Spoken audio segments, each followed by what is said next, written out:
Konnichiwa, Japan fans. In today's show, we're going to talk about barbers.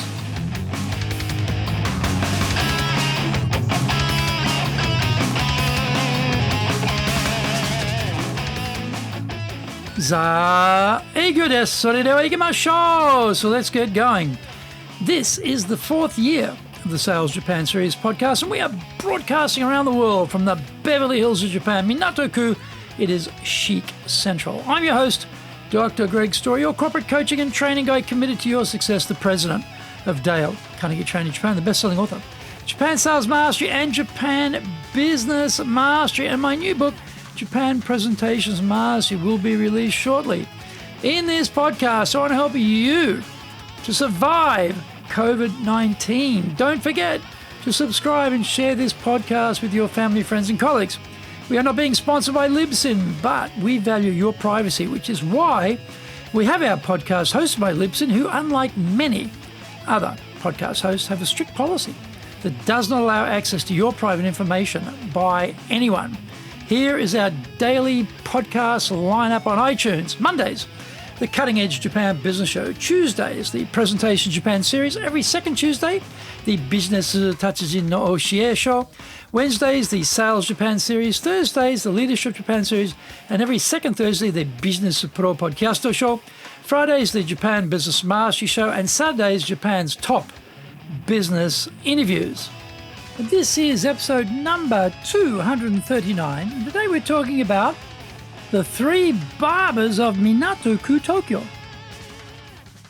Minato-ku, or the port area, is a central part of Tokyo, which used to be harbourside for goods being delivered to the capital in ancient times. My three barbers' stories are tales of customer service opportunities gone astray in a country where customer service is the envy of the rest of the world. Each story brings forth a reflection on our own customer service and how we treat our buyers. My apologies to Gioachino Rossini for lifting the title idea for this piece from his famous opera. Barber Number One worked in a men's barbershop in the Azabu Juban shopping street, which I frequented and took my son to for 15 years. During that time, a number of different barbers there took care of my hair as they came and went. One day, while trimming the hair on the back of my neck, the electric razor must have had a fault because he cut my skin where he had been shaving my neck. My wife, being a typical demanding Japanese consumer, was appalled by this poor customer service and went there to complain about how they were treating her husband. Me, being a laid-back Aussie, I didn't raise a fuss myself, but that didn't stop my missus from wading in. The youngish barber decided to argue the point with my wife and wasn't immediately forthcoming with a satisfactory apology.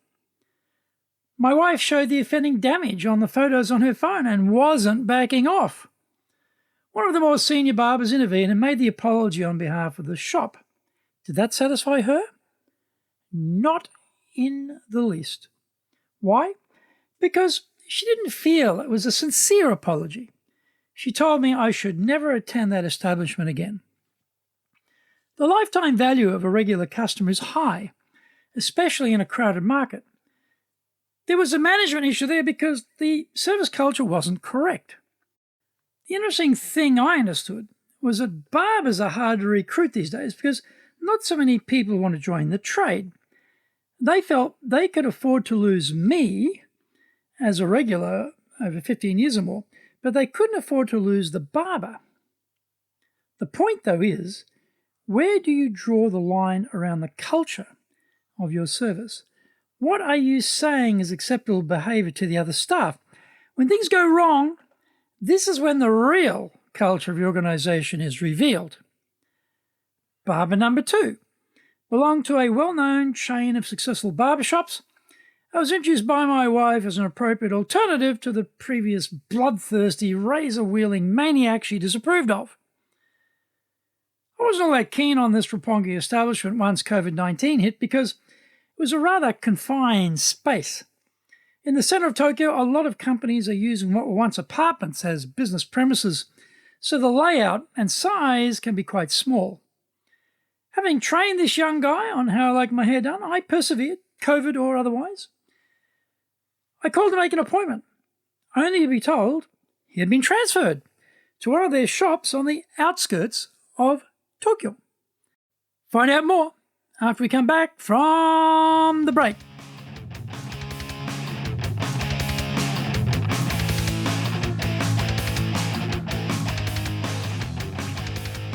Our show today is brought to you by our public programs, but we also do custom-made in-house classes. Now, we do them in our super safe classroom, we do them live online, and we do them in Japanese, and we do them in English. Today's show is sponsored by May 28th by our Communicating with Different Personality Types, June 4th, Disagree Agreeably, June 9th, How to Present Online, June 11th, Performance Evaluation, June 15, Managing Stress, June 16, Virtual Selling, first of 5 sessions, June 18, Evaluation Systems and Coaching. You can find out more about those programs on our website at enjapan.dalecarnegie.com, and you can email me at greg.story@dalecarnegie.com. Get my best-selling books, Japan Sales Mastery, the Bible for selling in Japan, and Japan Business Mastery, and my new book, Japan Presentations Mastery. If you like learning by watching videos, we have over 1,000 for you there on Japan Dale Carnegie TV on YouTube. We release 3 TV shows every week on YouTube. The Cutting Edge Japan Business Show, that's the premier business show in Japan, comes out Mondays. Fridays, the Japan Business Mastery Show, and Saturdays, Japan's top business interviews, where I interview leaders in Japan from SMEs all the way up to the corporate captains of industry on one topic, leading in Japan. Now, every second Thursday, we release the Business Pro Television Show.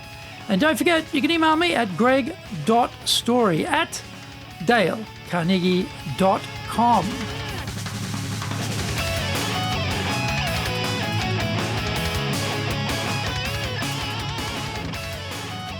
Welcome back.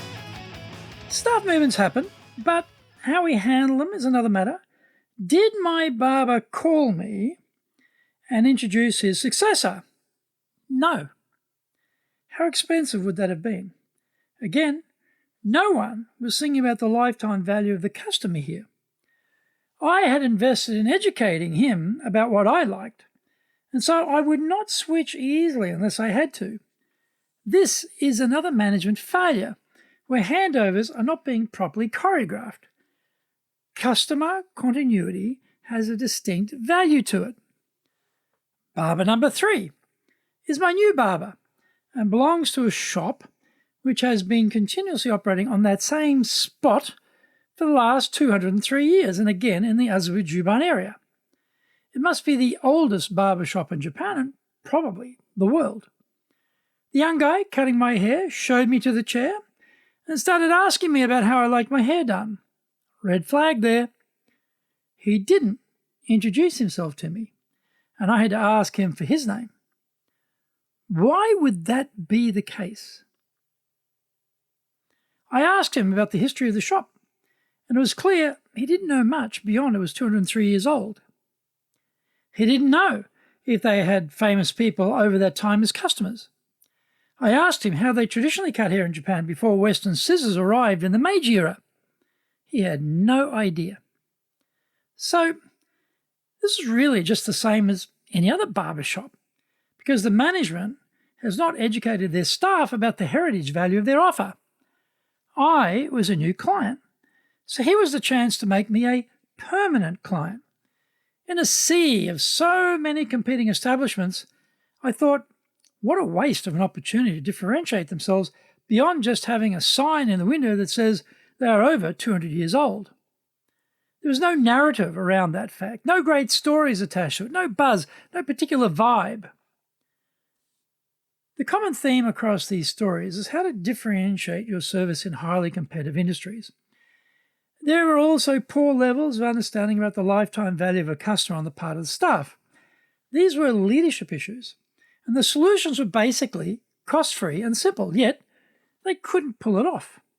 So let's take another cold hard look at our staff service provision, and particularly at the service culture we've created. Are we doing what we are supposed to be doing? Do the staff understand these concepts, or are they just doing their daily job? We often presume our people know these things, but perhaps we need to remind them more often.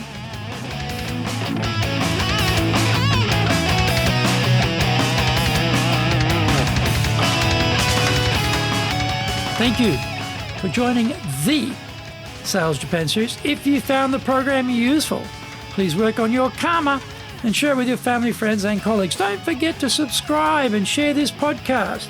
Immediately apply what you've learned today. Use it and go out there and survive. Remember, I'm your corporate coaching and training guy in your corner, committed to your success here in Nippon.